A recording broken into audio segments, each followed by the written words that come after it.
कि मैंने रमज़ान और गैर रमज़ान में मुहम्मदुर रसूलुल्लाह को, अपने शौहर को, कभी भी 11 रकात से ज़्यादा तहज्जुद, तरावी, क़याम के माइक में पकड़ कर ये नहीं कहा जा सकता है कि मोहल्ले का फला आदमी इंतकाल कर गया है, उसकी मिट्टी असर के बाद होगी, उसकी मिट्टी मगरिब के बाद होगी, उसकी मिट्टी ईशा के बाद होगी। इफ्तारी की दुआ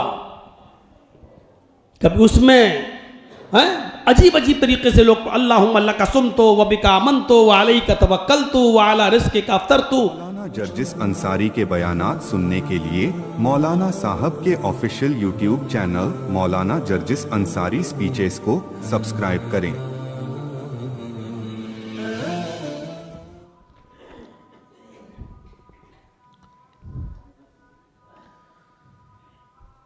अल्हम्दुलिल्लाहि नहमदुहु व नस्तईनुहु व नस्तगफिरुह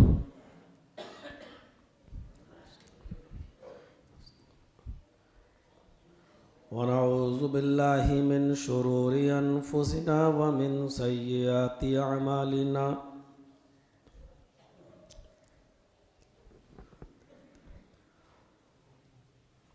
मन यहदिहिल्लाहु फला मुज़िल्ल लहु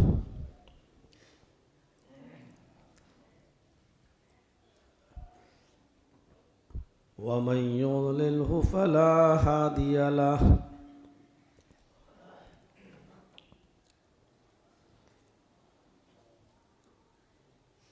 व अशहदु अल्ला इलाहा इल्लल्लाहु वहदहु ला शरीका लहु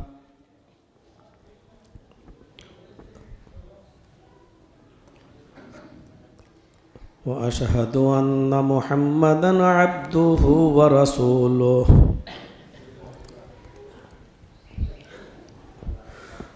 अम्मा बाद फ़इन्न खैरल हदीस किताबुल्लाह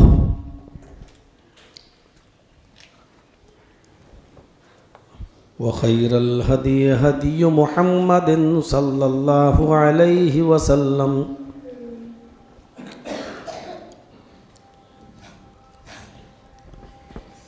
व शर्रिल उमूरि मुहदसातुहा व कुल्लु मुहदसतिन बिदअह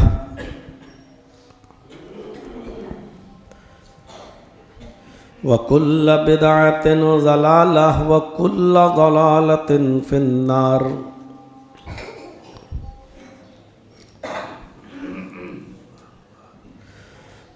अऊज़ु बिल्लाहि मिनश शैतानिर रजीम। बिस्मिल्लाहिर रहमानिर रहीम।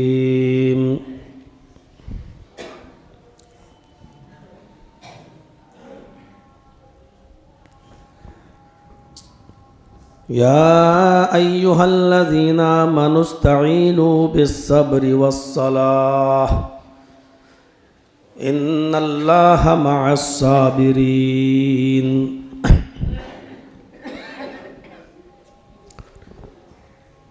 रब्बि इश्रह ली सदरी वयस्सिर ली अमरी वहलुल उक़दतम मिन लिसानी यफ़क़हू क़ौली।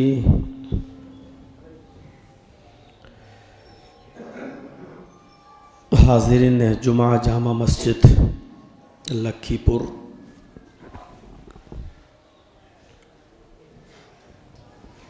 अल्लाह रब्बुल आलमीन का बहुत बड़ा शुक्र है और उसका एहसान अज़ीम कि उसने हमें और आपको आज जुमे के दिन अपने इस बाबरकत घर में एक साथ जमा होकर नमाज जुमा अदा करने की तौफीक बख्शी। कुछ बातें जो आज के इस दिन में होनी चाहिए, अल्लाह तबारक व तआला ने वो सुनने का हमें और आपको मौका दिया है। उसी से दुआ है कि हमें अमल की तौफीक भी अता फरमाए। जुमे का खुतबा बहुत मुख्तसर होता है और इस मुख्तसर से खुतबे में कुछ अहम और ज़रूरी बातें आपके सामने आनी चाहिए। नबी अकरम सल्लल्लाहु अलैहि वसल्लम का आम तौर पर जो खुतबा होता था जुमे का, वो वाज़ व नसीहत और तज़कीर पर डिपेंड करता था। उसमें नसीहतें ज़्यादा हुआ करती थीं और आखिरत का खौफ ज़्यादा हुआ करता था,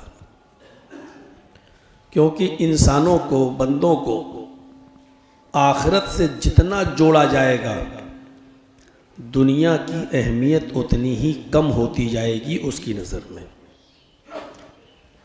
जब हमें ये मालूम हो जाएगा कि आखिरत की ज़िंदगी दुनिया की ज़िंदगी के मुकाबले में इतनी ज़्यादा है कि जैसे समंदर के अंदर कोई शख्स अपनी उंगली डाले और उसके बाद उस उंगली को बाहर निकाले, तो समंदर के पानी के मुकाबले में आपकी उंगली में जो पानी का कतरा लगा है उसकी कोई हैसियत नहीं है। ये दुनिया की ज़िंदगी बिल्कुल ऐसी ही है आखिरत की ज़िंदगी के मुकाबले में, कि आखिरत की ज़िंदगी समंदर और दुनिया की ज़िंदगी उस समंदर में डूबी हुई उंगली को निकालने के बाद जो पानी आपकी उंगली में लगा रहता है, बस वही। और इंसान इतनी कलील और इतनी कम मिक़दार की ज़िंदगी के लिए कितना सब कुछ करता है। उसको मालूम है कि हम जो कमा रहे हैं उसका इस्तेमाल हम खुद नहीं कर पाएंगे। उसको मालूम है कि हमने जो कमाई हासिल की है और हमने जो मकान बनाकर तैयार किया है, इसमें हम ज़्यादा दिन अब रह भी नहीं पाएंगे। उसको मालूम है कि हमारी बकिया ज़िंदगी जो बिज़नेस और कारोबार में लग रही है, उससे जो फ़ायदा हम उठाएंगे, हमसे ज़्यादा उसका फ़ायदा हमारी औलाद को मिलेगा, ये जानता है। लेकिन फिर भी कुछ न कुछ करता रहता है दुनियावी ज़िंदगी के लिए।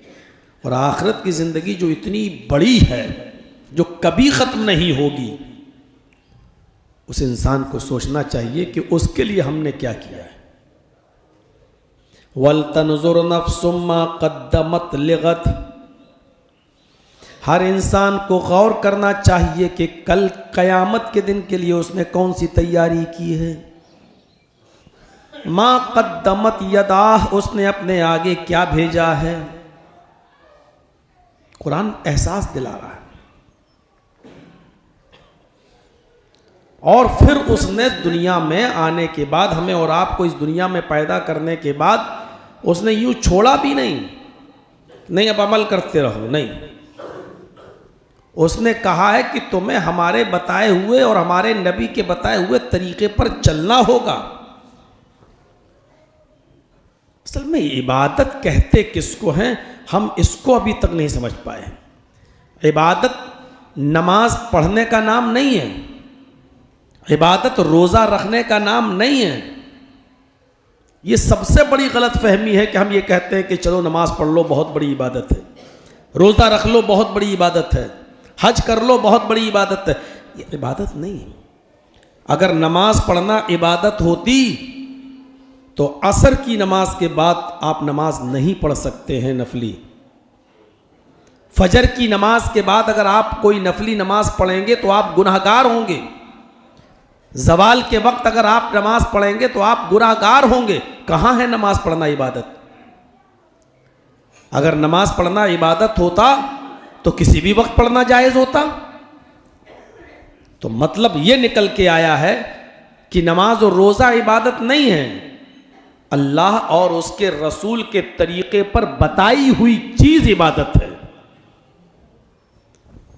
अगर हम वही काम रसूलुल्लाह के तरीके पर कर रहे हैं तो इबादत है, अल्लाह के बताए हुए तरीके पर कर रहे हैं तो इबादत है।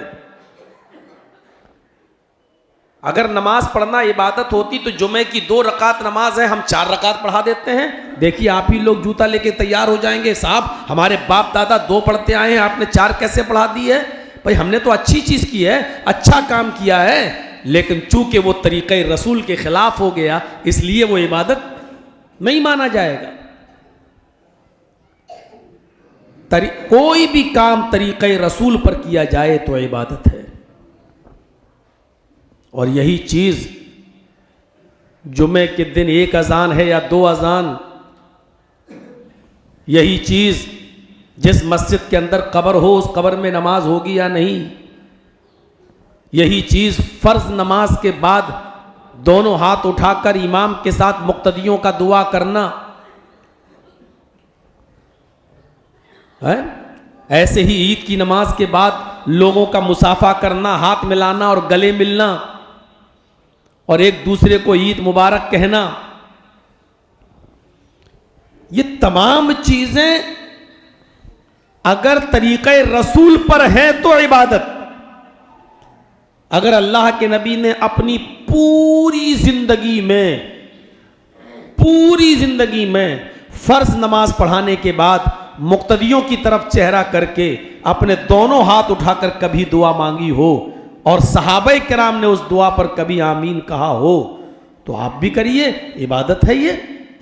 लेकिन अगर नहीं किया है और सहाबा ने भी नहीं किया है और आप अगर उसको कर रहे हैं और मस्जिद के इमाम पर जोर डालकर आप कह रहे हैं कि नहीं साहब आपको दुआ कराना पड़ेगी, हमारी परंपरा चली आ रही है, हमारे बाप दादा के जमाने से चली आ रही है, तो आप उस आलिम पर, उस मौलवी पर मुहम्मदुर रसूलुल्लाह के इस्लाम पर अमल करने का हुक्म नहीं दे रहे हैं, बल्कि अपने बाप और दादा के इस्लाम को चलाने का हुक्म दे रहे हैं जो आपने और आपके बाप दादाओं ने गढ़ लिया है और बना लिया है। और इस्लाम वो नहीं है जो आपके बाप दादा करते आए हैं, इस्लाम वो है जो जनाब मुहम्मदुर रसूलुल्लाह ने बताया है।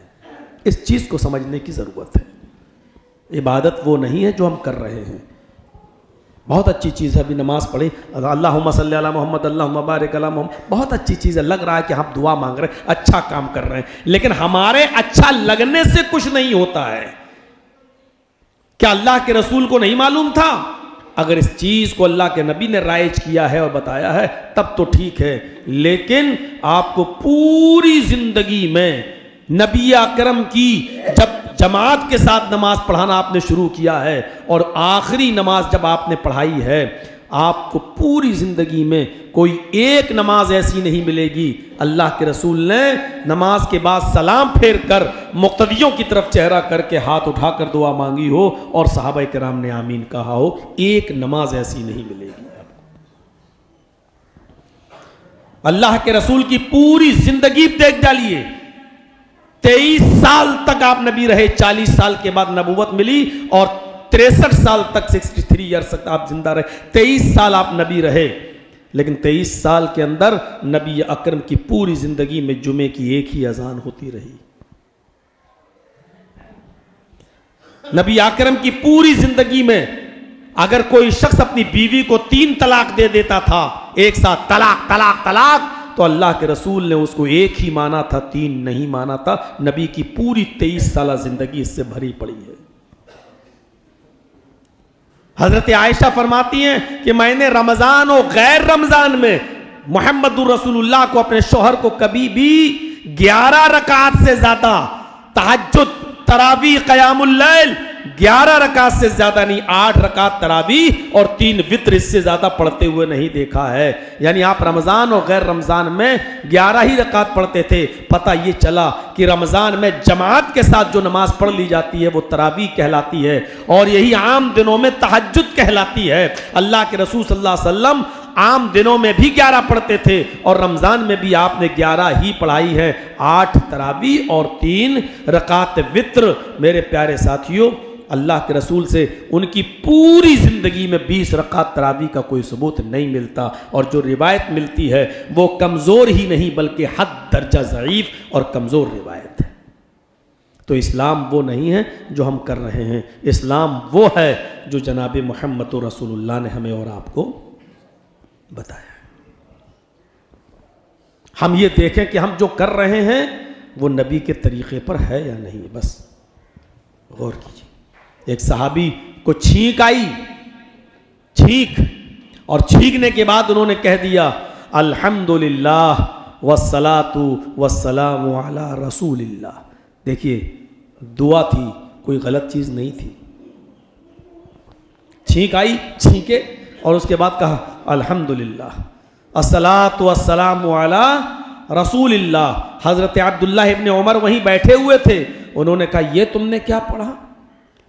कहा कि छींक आई इसलिए मैंने कह दिया अल्हम्दुलिल्लाह, तमाम तारीफें अल्लाह के लिए हैं, और नबी पर दरूद भी भेज दिया। वस्सलातु वस्सलामु अला रसूलिल्लाह, सलातो सलाम हो अल्लाह के रसूल पर, मुहम्मदुर रसूलुल्लाह पर। हजरत अब्दुल्लाह इब्ने उमर ने फरमाया, नबी अकरम के ज़माने में जब किसी को छींक आया करती थी तो वो सिर्फ अल्हम्दुलिल्लाह कहा करता था, बस वो सिर्फ अल्हम्दुलिल्लाह कहा करता था, अल्हम्दुलिल्लाह बस। वस्सलातु वस्सलामु अला रसूलिल्लाह, ये तो न तो नबी अकरम ने कभी कहा, और नबी अकरम के सामने जो छींकता था कभी उसने भी नहीं कहा। लिहाजा दुआ इतनी ही मानी जाएगी, अल्हम्दुलिल्लाह वस्सलातु वस्सलामु अला रसूलिल्लाह का दिल मेरा भी चाहता है कि मैं भी पढ़ूं, मैं भी ये दरूद नबी पर भेजूं, लेकिन अगर ये जायज़ होता तो जनाब मुहम्मदुर रसूलुल्लाह ज़रूर बता कर जाते, अल्लाह के नबी हमें ज़रूर हुक्म देकर जाते। लेकिन अल्लाह के नबी ने जब हमें ऐसा नहीं बताया तो हम ये दुआ नहीं पढ़ सकते हैं। अगर पढ़ेंगे तो इसका मतलब ये हुआ कि अल्लाह के रसूल ने छिपाया था, वो हमें बता कर नहीं गए, और हमने जो दुआ पढ़ी यही जायज़ है, यानी हमारा इस्लाम नाफिज होगा और रसूलुल्लाह सल्लल्लाहु अलैहि वसल्लम का इस्लाम कमज़ोर हो जाएगा। लिहाजा ये बिदात है आगे के जुमले पढ़ना, लिहाजा वस्सलातु वस्सलामु अला रसूलिल्लाह हम नहीं पढ़ सकते, बस उतना ही पढ़ेंगे अल्हम्दुलिल्लाह। हाँ, अगर आपको छींक आई, आपने कहा अल्हम्दुलिल्लाह, हमने सुन लिया आपको अल्हम्दुलिल्लाह कहते हुए, तो हमारे ऊपर अब जरूरी है कि हम ये कहें यरहमुकल्लाह, अल्लाह आपके ऊपर रहम फरमाए। अब तीसरा कोई आदमी और है तो वो कहे यहदीकुमुल्लाह, अल्लाह तुम्हें हिदायत दे। और अगर तीसरा कोई आदमी मौजूद नहीं है तो छींकने वाला ही कहे यहदीकुमुल्लाह, अल्लाह तुम्हें हिदायत दे। अब फिर दूसरा आदमी जिसने आपके अल्हम्दुलिल्लाह सुनकर यरहमुकल्लाह कहा था, अब वो कहे युस्लिह लकुम बालकुम, अल्लाह तुम्हारे अमाल की इस्लाह फरमाए। ये छोटे छोटे मामले हमें और आपको याद रखना चाहिए। इबादत वो है जो नबी ने हमें बताई, वो इबादत हो ही नहीं सकती है हम अच्छा काम समझ के कर रहे हैं और शरीयत में उसका वजूद नहीं, शरीयत में उसका वजूद नहीं है। हम और आप बहुत धड़ल्ले के साथ मस्जिद में शोर करते हैं, और अभी नमाज जुमा खत्म होगा तो देख लीजिएगा, मुलाकात के लिए और फिर दुनियावी बातें, और ये कैसे हो खैरियत, ये वो सेल्फी फो। हजरत उमर फारूक के जमाने में दो लोग ताइफ से आए हुए थे, ताइफ से, और मदीना में पहुंचे हुए थे। हजरत उमर फारूक के ज़माने में वो ताइफ से अपना माल लाते थे और मदीना में बेचा करते थे, बिजनेस करते थे, और मदीना से सामान ले जाया करते थे, ताइफ में बेचा करते थे। ऐसा होता है ना, आप कलकत्ता से कोई सामान लाए, अपने कलियाचक में अपने इलाके में बेच रहे हैं, और यहाँ से कोई चीज़ ले गए, वहाँ नहीं मिलती है तो यहाँ का सामान वहाँ आपने फरोख्त कर दिया, दोनों तरफ से आप कमा रहे हैं। ऐसे ही वो लोग जो ताइफ के रहने वाले थे, मदीना में आकर ताइफ का सामान मदीना में बेचा करते थे, और मदीना से बहुत सा सामान खरीद कर ताइफ ले जाया करते थे। तो वो मदीना में सामान बेचने के बाद आए और वो मस्जिद नबवी के अंदर पहुँच गए। मस्जिद नबवी में उन्होंने नमाज पढ़ी, और नमाज पढ़ने के बाद वो दोनों लोग अपने हिसाब किताब करने लगे। तुमने कितना बेचा, हमने इतना बेचा, कितनी प्रॉफिट हुई, कितनी आमदनी हुई, कितनी इनकम हुई, ये आपस में गुफ्तगू करने लगे। हज़रत उमर फारूक ने जब उनको देखा कि ये दोनों लोग आपस में मस्जिद में गुफ्तगू कर रहे हैं तो आवाज़ नहीं दी। इधर आओ कह सकते थे, लेकिन चूंकि हज़रत उमर खुद मस्जिद में थे इसलिए ये कहना भी गवारा नहीं किया, सुनो इधर आओ। अगर ये कहेंगे तब भी शोर होगा मस्जिद में, ये भी नहीं कहा। बाहर निकले और ज़मीन से छोटी छोटी कंकर, मिट्टी की जो कंकरियां होती हैं पत्थर की, वो छोटी छोटी 1-2 पत्थर की कंकरी उठाई और मस्जिद में दाखिल होकर उनकी तरफ फेंका, ऐसे छोटी सी कंकरी। अब उनके पास जब कंकरी गिरी तो उन्होंने पीछे मुड़ के देखा तो हज़रत उमर ने उंगली के इशारे से कहा बाहर आओ। जब वो लोग दोनों बाहर आने लगे तो हज़रत उमर फारूक ने कहा कि ऐसे, यानी जो कंकरी मैंने फेंक के मारी है वो भी लेकर आओ, क्योंकि मस्जिद के अंदर कोई कंकरी नहीं होनी चाहिए, उसको हम बाहर फेंक देते, उसको भी उठा कर लाओ। वो दोनों उठा कर लाए और जब मस्जिद के बाहर निकले तो हजरत उमर फारूक ने अपनी कमर से कोड़ा निकाला और कहा खड़े हो जाओ, और कोड़े को हवा में घुमाया और उनके करीब मारने के लिए आए तो उनसे पूछा कि तुम्हें कानून नहीं मालूम, मस्जिद का एहतराम नहीं मालूम, मस्जिद का अदब करना नहीं जानते हो? मैंने आज से पहले तुम्हें यहां नहीं देखा, कहीं बाहर से आए हो क्या? और हवा में कोड़ा लहरा रहे हैं। कहा कि हां बाहर से आए। कहां से आए हो? कहा ताइफ से। हजरत उमर फारूक ने अब कोड़ा रख लिया, उनको मारा नहीं और फरमाया कि अगर तुम परदेसी ना होते, अगर तुम ताइफ के मेहमान ना होते, अगर तुम इतनी दूर से ना आए होते और मेरे इलाके का नियम और उसूल अगर तुम्हें मालूम होता और बाहर के आने वाले ना होते, परदेसी ना होते, तो आज इस कोड़े से मैं तुम्हारी चमड़ी उधेड़ देता, आज इतना मारता कि तुम्हारी खाल में उधेड़ देता, तुम्हारी चमड़ी में उधेड़ देता। मुहम्मदुर रसूलुल्लाह की मस्जिद का अदब जिस तरह नबी के ज़माने में किया जाता था, नबी अकरम के इंतकाल के बाद भी वही अदब कायम रहेगा, वही एहतराम कायम रहेगा।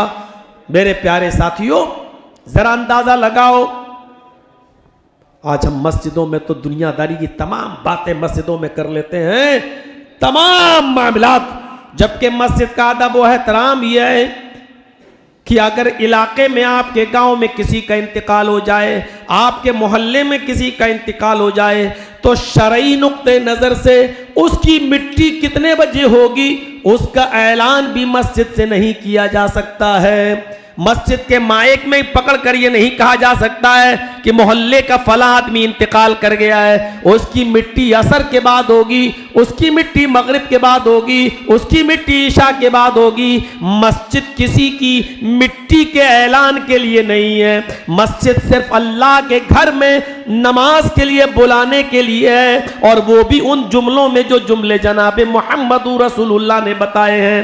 अल्लाहु अकबर, अल्लाहु अकबर, अशहदु अल्ला इलाहा इल्लल्लाह। बस इसलिए है मस्जिद के आप अजान के कलमात बुलंद करें, अजान देते देते लाइट चली जाए और माइक बंद हो जाए और अजान बगैर माइक के हो, और जमात खड़ी होने से पहले अगर नमाज का वक्त हो जाए, अब लाइट आ जाए, तो आप माइक खोलकर ये भी नहीं कह सकते हो कि लोगों जमात खड़ी होने वाली है, अजान का वक्त हो चुका है, अब जल्दी आओ मस्जिद के अंदर नमाज पढ़ने के लिए, जमात खड़ी होने वाली है। आप ये ऐलान करके भी लोगों को मस्जिद में नहीं बुला सकते हो। मस्जिद के अंदर आप अपने गांव की या अपने घर की कोई चीज अगर खो जाए तो मस्जिद में उसका ऐलान भी नहीं कर सकते हो। आपकी बकरी खो गई, आपका कुर्बानी का कोई बकरा खो गया, आप मस्जिद में माइक खोलकर ऐलान कर दें या करवा दें और इमाम साहब ऐलान करें फला साहब का बकरा खो गया कुर्बानी का, अगर किसी साहब को मिले उसका रंग ऐसा ऐसा है, ये बकरा हमारे घर तक पहुंचा दे, पहुंचाने वाले को मुनासिब इनाम दिया जाएगा। मेरे भाइयों, आप ये भी ऐलान नहीं कर सकते हो। अल्लाह के नबी सल्लल्लाहु अलैहि वसल्लम ने फरमाया, अगर कोई शख्स अपनी गुमशुदा खोई हुई चीज का ऐलान मस्जिद से करे तो उसके जवाब में ये कहो कि अल्लाह करे कि तुझे तो तेरी खोई हुई चीज न मिले, अल्लाह करे कि तुझे तेरी खोई हुई चीज न मिले। उसके जवाब में ये और कहिए, अगर कोई मस्जिद में ऐलान कर देता है कि मेरा मोबाइल गुम हो गया है, अगर किसी साहब को मिला हो तो वो मोबाइल दे दे, देने वाले को मुनासिब इनाम दिया जाएगा, और आपके कानों में ये आवाज जाए तो आप ये कहिए कि अल्लाह करे तेरा मोबाइल तुझे न मिले, अल्लाह करे कि तुझे तेरा बकरा न मिले। मस्जिदें इस चीज के लिए नहीं होती हैं मेरे भाइयों। अगर मस्जिदों में ये सब काम होने लगे तो फिर मस्जिद इबादत का घर नहीं रह जाएगा। इबादत वो है जो नबी अकरम ने बताई है। अब हम सोचें गांव में अब मस्जिदों से कितनी चीजों का ऐलान करते हैं। अभी रमजान आ रहा है, अब भर दिन सहरी का टाइम पे जगाया जाएगा, उठिए इतनी देर रह गई है, इतना मिनट हो चुका है, इतना मिनट बाकी है, ये टाइम अभी हो गया है, इतना टाइम बाकी है, और फिर मस्जिदों में नाते पढ़ी जाएंगी, नज़में पढ़ी जाएंगी लोगों को जगाने का। ये कौन सा तरीका है मेरे भाइयों?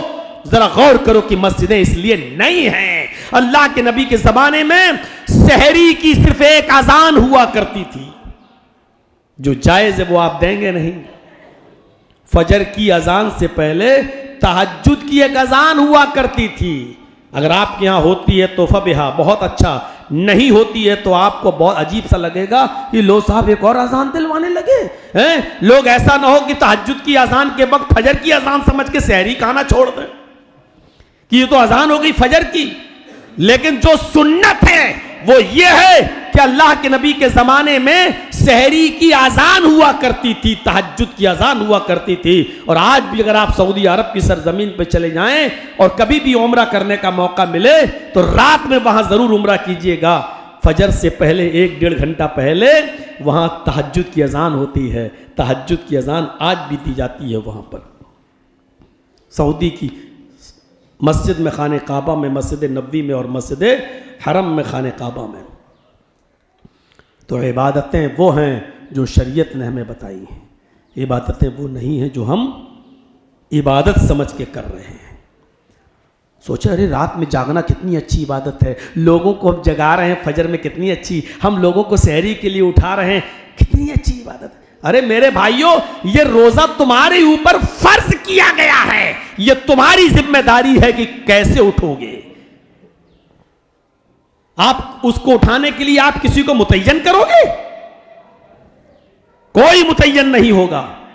रमजान के रोजे हमारे आप पर फर्ज हैं, अभी हमारी जिम्मेदारी है, नमाज हमारे ऊपर फर्ज है। अब नमाज के लिए कोई हमें घर से उठाकर मस्जिद तक ले जाने के लिए कोई आदमी मुतय्यन करोगे और आप ये कहोगे साहब जोहर का जब वक्त हो तब मुझे बता देना, और उसके लिए कोई आदमी नौकरी पर रखोगे कि मुझे 5 वक्त की नमाज के बारे में खबर देना। अरे नमाज आप पर फर्ज है, उस पर भी फर्ज है, अगरचे वो आपका नौकर है लेकिन नमाज उस पर भी फर्ज है। बल्कि नमाज के वक्त आपको उसको इजाजत देना पड़ेगी, बेटा नमाज पढ़ के आओ, हैं जाओ तुम भी नमाज पढ़ो, क्योंकि नमाज तुम्हारे ऊपर भी फर्ज है। अगर वो आपका मुलाजिम है तो आपको ये कटौती करना पड़ेगी। नमाज कोई मामूली इबादत समझ रखी है आपने, रोजा कोई मामूली इबादत समझ रखा है आपने। मेरे भाइयों, नमाज एक ऐसी इबादत है जिसको किसी भी हाल में, किसी भी सूरत में माफ नहीं किया गया है, किसी भी सूरत में उसको हटाया नहीं गया है। उसमें रुख्सत तो दे दी गई है, सहूलत तो दे दी गई है, लेकिन माफी नहीं है। नमाज के लिए वुजू बनाना जरूरी है, लेकिन पानी के ठंडे होने की वजह से आपको बीमारी और बढ़ सकती है, तो आप पानी का इस्तेमाल ना करें लेकिन तयम्मुम कर लें। लेकिन नमाज पढ़ना है, खड़े होकर पढ़ने की ताकत नहीं है तो बैठ कर पढ़ना है, बैठ कर नहीं पढ़ सकते हो तो लेट कर पढ़ना है, लेट कर भी नहीं पढ़ सकते हो तो करवट से पढ़ना है। और करवटें भी लेने में बेचैनी हो रही है तो अपने होंठ हिलाकर वो दुआएं पढ़ना है और नीयत करना है कि ये क़याम है, अल्लाहु अकबर, और क़याम की दुआ पढ़िए। फिर आप नियत कीजिए लेटे ही लेटे कि हमको अब रुकू करना है, दिल में नियत कर लीजिए और अल्लाहु अकबर कह लीजिए और समझ लीजिए कि हम रुकू में। अब आप रुकू की दुआ पढ़िए, फिर वहीं लेटे लेटे कहिए समी अल्लाहु लिमन हमिदा, और दिल में यह ख्याल कीजिए कि हम रुकू के बाद खड़े हैं। दुआ पढ़िए अल्लाहुम्मा रब्बना वलकल हम्द हम्दन कसीरन तय्यबन मुबारकन फी। उसके बाद आप दुआ नियत कीजिए हम सजदे में जा रहे हैं और लेटे लेटे कहिए अल्लाहु अकबर। अब आप सजदे की दुआ पढ़िए सुब्हानक अल्लाहुम्मा रब्बना व बिहम्दिका अल्लाहुम्मा इग़फिरली या सुब्बूहुन कुद्दूसुन रब्बुल मलाइकति वर्रूह या सुब्हान रब्बी अला। आप पढ़िए, पढ़ना है, किसी भी सूरत में पढ़ना है मेरे भाइयों।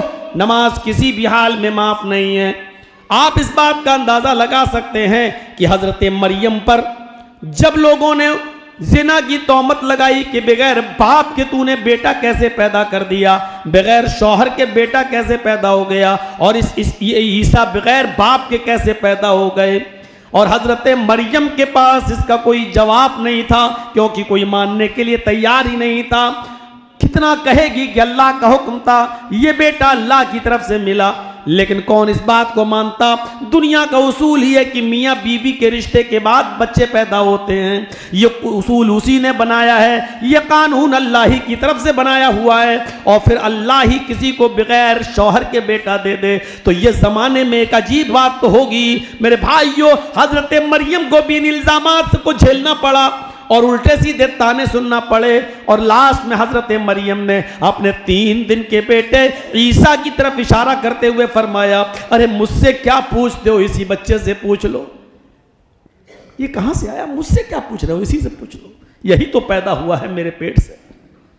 किस किस को मैं सफाई दूं, किस किस को मैं बताने जाऊं? और मेरे भाइयों, कुछ मामलात ऐसे होते हैं कि जहां खामोशी बेहतर होती है। हर किसी को आप मुतमईन नहीं कर सकते हैं। क्या दुनिया में कोई भी ऐसा कोई एक आदमी है जिससे पूरी दुनिया मुतमईन हो, जिससे सब लोग मुत्तफिक हों और जिसका विरोध ना हो, जिसकी मुखालिफत ना हो? दुनिया में एक भी आदमी ऐसा नहीं है कि जिससे पूरी दुनिया इत्तेफाक करती हो। कोई भी नहीं है। आप किस किस का मुंह बंद करेंगे? सबको नहीं समझा पाएंगे। लोगों ने कहा, वाह मरियम, जब तेरे ऊपर बात आई तो कहा बच्चे से पूछ लो। ये छोटे से बच्चे से मैं क्या पूछूं? ये 3 दिन के लड़के से क्या पूछूं? जो अभी तेरा दूध पीता है, इस दूध पीते बच्चे से क्या पूछूं? ये क्या बोलेगा? ये क्या जवाब देगा? तुम बताओ, ये बेटा कहां से आया? तुम्हारी शादी नहीं हुई है। कहा फिर मुझसे पूछ रहे हो, इससे पूछ लो, इसी से पूछो ये कहां से आया। कौम के लोगों ने जवाब दिया, वाह मरियम, इससे पूछो। कैफ नुकल्लिमु मन कान फिल महदी सबिया। कुरान पढ़िए। इस बच्चे से मैं क्या पूछूं जो अभी पालने में झूले में झूल रहा है, जो तेरी पिस्तान का दूध पीता है, छोटा सा बच्चा है। ये क्या बोलेगा? ये क्या जवाब देगा? कैफ नुकल्लिमु मन कान फिल महदी सबिया। ये बच्चा हमसे कैसे कलाम करेगा जो अभी झूले में झूल रहा है, गहवारे में पड़ा हुआ है, पालने में झूल रहा है। जिसके झूले को झोंका दिया जाता है तब वो चलता है, जो अपने से उड़ नहीं सकता, पैर नहीं सकता, झूल नहीं सकता, खा नहीं सकता, पी नहीं सकता, उस बच्चे से हम क्या पूछेंगे और वो हमारी बात का क्या जवाब देगा? लोगों ने कहा। जैसी लोगों ने ये जुमला कहा, वहां इस्माइल अलैहिस्सलाम बोल पड़े, ईसा अलैहिस्सलाम बोल पड़े। वही ईसा जो अभी 3 दिन के हैं, अपनी माँ का दूध पीते हैं, खाने पीने की कोई चीज अभी उनको नहीं दी जा रही है, पालने में झूल रहे हैं, गहवारे में पड़े हुए, वहां से आवाज देते हैं, बोलते हैं। अल्लाह ने उनको जबान दी, बोलने की ताकत दी। हजरत ईसा अलैहिस्सलाम उसी झूले से, उसी पालने से बोलते हैं, इन्नी अब्दुल्लाह अतानी अल किताब वजालनी नबियन वजालनी मुबारकन ऐनमा कुन्तु व औसानी बिस्सलाती व ज़काती मा दुम्तु हय्या। वो छोटा सा 3 साल का बच्चा भी देखिए नमाज का कैसा एतराफ कर रहा है। आए मेरी कौम के लोगों, मेरी मां पर तोहमत और इल्जाम लगाने वालों, मेरी मां गलत नहीं है, मेरी मां गलत नहीं है। उसने बगैर बाप के, बगैर शौहर के पैदा किया है। अगर मुझे तो इसमें अल्लाह का हुक्म है, मेरी मां का कोई दखल नहीं है। इन्नी अब्दुल्लाह, ओ मेरी कौम के लोगों, मैं अल्लाह का बंदा हूं। इन्नी अब्दुल्लाह, मैं अल्लाह का बंदा हूं। अतानियल किताब, अल्लाह ने मुझे किताब देकर भेजा है। यानी जब मैं बड़ा हूंगा और नबी बनूंगा तो मुझे अल्लाह किताब देगा, इंजील से नवाजेगा। अतानियल किताब, मैं अल्लाह के पास से किताब लेकर आया हूं। वजालनी नबिया, और अल्लाह ने मुझे नबी बनाकर भेजा है। वजालनी मुबारकन, और मुझे बाबरकत बनाकर भेजा है। जहां भी मैं रहूंगा मेरी जात से बरकत होगी। ऐनमा कुन्तु, जिस जगह पर भी मैं हूं मेरी जात से लोगों को बरकत पहुंचेगी। व औसानी बिस्सलाती व ज़काती मा दुम्तु हय्या, और मेरे रब ने मुझे हुक्म दिया है कि जब तक मैं जिंदा रहूं नमाज पढ़ता रहूं, नमाज कायम करता रहूं और ज़कात देता रहूं। मेरे भाइयों, नमाज ऐसी इबादत है जो 3 दिन का बच्चा भी पालने में झूले के अंदर झूल कर नमाज का एतराफ़ कर रहा है और इतनी बड़ी इबादत का एतराफ़ कर रहा है कि मेरे रब ने नमाज पढ़ने का हुक्म दिया और ज़कात देने का हुक्म दिया है, माँ तुम तो हय्या, जब तक मैं जिंदा रहूंगा तब तक, जिंदगी की आखिरी सांस तक ये नमाज माफ नहीं। हजरत उमर फारूक का पेट फट जाता है, अबू लूलू ने नेजा मारा, फजर की नमाज पढ़ा रहे थे, वो मिंबर के पास कंबल ओढ़कर छिपा हुआ था और जैसे हजरत उमर ने कहा अल्लाहु अकबर, अबू लूलू ने नेजा मार दिया, पेट में दाखिल कर दिया। उसने निकाला तो पेट फट गया, खून बहने लगा तो हजरत उमर बेहोश होकर गिर पड़े, अबू लूलू भागने लगा।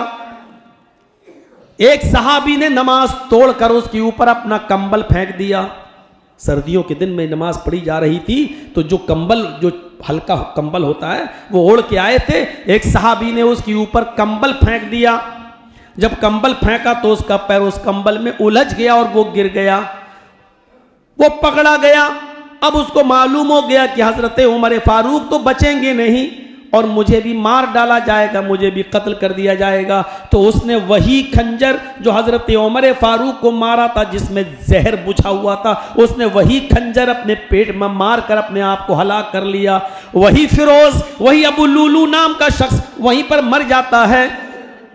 हजरत उमर फारूक को घर पे लाया जाता है, डॉक्टरों को, हकीमों को, तबीबों को बुलाया जाता है। उस जमाने के हकीमों ने उनका जो इलाज बताया वो ये था, शहद पिलाओ। जब हजरत उमर को शहद पिलाया जा रहा था, मुंह से शहद पीते थे लेकिन पेट के रास्ते से वो बाहर निकल जाता था। मेडिकल साइंस ने इतनी तरक्की नहीं की थी कि जल्दी से टांके वांके लगा दिए जाएं, अल्ट्रासाउंड या एक्सरा करके पेट का हाल मालूम कर लिया जाए कि क्या है, कौन सी रग फट गई है, कौन सी आंत फट गई है। मेडिकल साइंस ने इतनी तरक्की नहीं की थी। दूध पिलाया जा रहा है, दूध पेट के रास्ते से बाहर निकल जाता है। जो चीज भी उनको खिलाई पिलाई जा रही है वो पेट के रास्ते से बाहर निकल जाती है। इसी बीच में एक सहाबी बोल उठे, अय अमीरुल मोमिनीन, आप नमाज कैसे पढ़ेंगे इस हाल में? अभी आपने नमाज नहीं पढ़ी, अल्लाहु अकबर कहकर नियत ही बांधे हुए थे कि आपको नेजा मार दिया गया और आप बेहोश हो गए, अभी तो आपकी 2 रकातें बाकी हैं। हजरत उमर ने इस हाल में पानी मंगाया, वुजू बनाया, पेट पर कपड़ा बांधा ताकि खून अगर बहेगा तो इसी कपड़े में आ जाए, और खड़े होकर उन्होंने नमाज अदा की। कहा इस हाल में बैठ के नमाज पढ़ लो, लेट के भी पढ़ सकते हो। हजरत उमर फारूक ने कहा नहीं, अभी मेरे अंदर खड़े होने की ताकत है, और अल्लाह के नबी फरमाते हैं जब खड़े होकर पढ़ने की ताकत ना हो तो बैठ के पढ़ो, अभी मेरे अंदर खड़े होकर पढ़ने की ताकत है। आपने वो दोनों फर्ज नमाजें खड़े होकर अदा की, और अदा करने के बाद आपने फरमाया, लोगों अगर किसी की ये कंडीशन हो जाए, किसी की ऐसी हालत हो जाए कि खाना भी पेट से निकलने लगे, पानी पिए तो पेट से निकलने लगे, शहद पिए तो पेट से निकलने लगे, कोई भी चीज अगर खाए और पेट से निकलने लगे, लेकिन अगर उसको होश हो तो ऐसी कंडीशन में भी उसको नमाज पढ़ना पड़ेगी। अगर इस हाल में भी कोई नमाज छोड़ दे, ऐसी पोजीशन में भी अगर कोई नमाज तर्क कर दे, तो ला हज़्ज़ फिल इस्लामी लिमन तरक सलाह, तो उस आदमी का इस्लाम के अंदर कोई हिस्सा नहीं है। इस कंडीशन में अगर नमाज छोड़ दे तो उसका इस्लाम में कोई हिस्सा नहीं है, कोई भाग नहीं है, यानी वो मुसलमान नहीं। कंडीशन देख रहे हैं, इस हाल में भी अगर छोड़ दे तो इस्लाम में हिस्सा नहीं है। और जो हट्टा खट्टा तंदुरुस्त मोटा ताजा होकर छोड़ दे वो इस्लाम में होगा। इसीलिए शेख इब्ने बाज रहमतुल्लाह अलैह से सवाल किया गया, एक औरत ने सवाल किया था सऊदिया के मुफ्ती से, एक औरत ने, कि मेरा शौहर नमाज नहीं पढ़ता, बेनमाजी है, मैं उसके साथ रहूं या नहीं रहूं? क्या बेनमाजी शौहर के साथ रहना मेरा जायज है कि नाजायज? सऊदी के मुफ्ती का फतवा आता है, मेरी बहन अपने शौहर को समझाओ, उसको नमाज की दावत दो, बार बार उसको नमाज के लिए कहती रहो, समझ में आ जाए तो ठीक है। इस औरत के पास जवाब आया, इसने फिर सवाल किया, इमाम मोहतरम, आलिम साहब, शेख साहब, कोई दिन और कोई रात ऐसी नहीं जाती कि मैं अपने शौहर को समझाती नहीं हूं, समझा समझा कर थक चुकी हूं।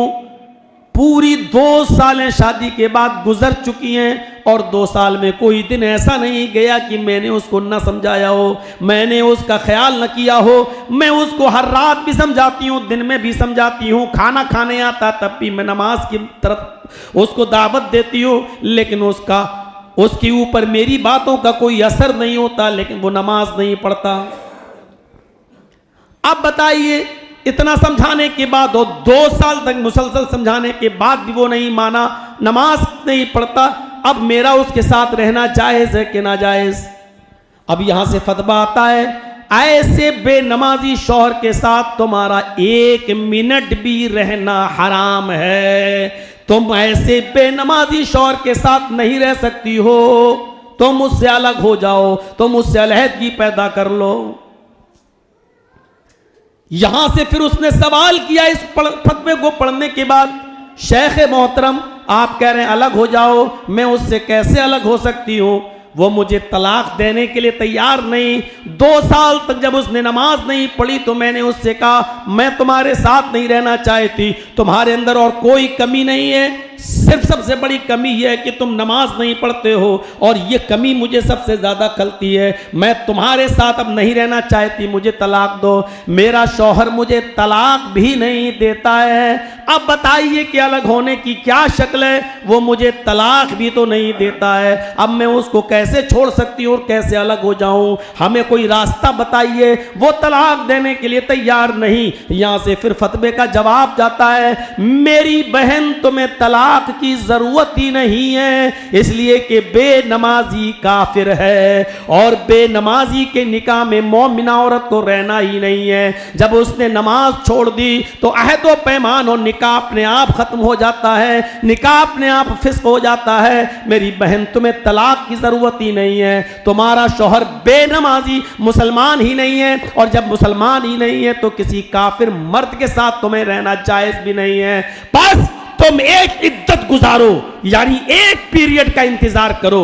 जब तुम्हें पीरियड आ जाए, महीना आ जाए पीरियड, और उससे तुम पाक हो जाओ, नहा लो धुल लो, साफ हो जाओ, उसके बाद तुम किसी दीनदार लड़के के साथ, दीनदार शख्स के साथ तुम दूसरा निकाह कर सकती हो। तुम्हें तुम्हारे शौहर के तलाक की जरूरत ही नहीं है। निकाह तो अपने आप फिस्क हो गया है, निकाह तो अपने आप खत्म हो गया है, क्योंकि तुम्हारा शौहर बेनमाजी है, और बेनमाजी शौहर के साथ किसी मोमिना और किसी पाक दामन और नेक औरत का रहना जायज नहीं है। मेरे प्यारे साथियों, इस फतवे को सुन रहे हैं आप, गौर करें। कितने लोग बेनमाजी हैं और वो अपनी नमाजी औरतों के साथ रहते हैं, और कितनी नमाजी औरतें ऐसी हैं बेचारी जो बर्दाश्त की हुई हैं, जो बर्दाश्त की हुई हैं। मेरे भाइयों, अपने बेनमाजी शौहरों को अब वो इसलिए नहीं छोड़ना चाहते कि बच्चे कहाँ जाएंगे, लेकिन बेनमाजी शौहर के साथ औरत का रहना 1 मिनट के लिए भी जायज़ नहीं है।